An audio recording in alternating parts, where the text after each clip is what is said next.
Yığılma dada. Sert durdu. Kim vurdu? Urpak mamdukini. Ölümümde pul kılaman hemen. Aş pul kotunu olasa. Bana ipemi kendi geçen. Ey tağdek balantuz kim olmakçısın? Ne mi yığılaysa? Başkalarının balları dadılarını aşkallar ekirdik ya balam. Minamı balam kaçan ekire edip hıyal kılattı bana. Ahır ekir. Rahmet sana. Vay hey. Dada ne mi yiyse? Pisa yemse tok kuş pisa. Değil mi? Çok da iyiyse. Aş içip durma bir şeyini. He şey çıktı. Şavurma yeriz şavurma. Yalırma. Aş bir vakta mı kanka beni yalırdı demse harmi. Vay kimi ben sen be. Çeken git al. Ey dada ben onda demedim. Bizga pisadım birine. Anda cipey. Kitay.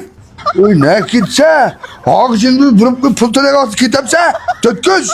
Vay ben senin niyetlerini ödül bilgen ben. O latıkla yavaş bıçak koy. Ey dada. Cim atlasan ben bir tamak burut valay. Ülü valay. Oy. Bana bir vakit tamak ipiriş yığır kip ülü valsa digine sen. Sen şimdi bakıp hedef ben nice falan tatmadım ha. Vay babayam. Tanrı ölüp gelsek çok babayam. Babanla koluk gelip işten gözüküyordu babam.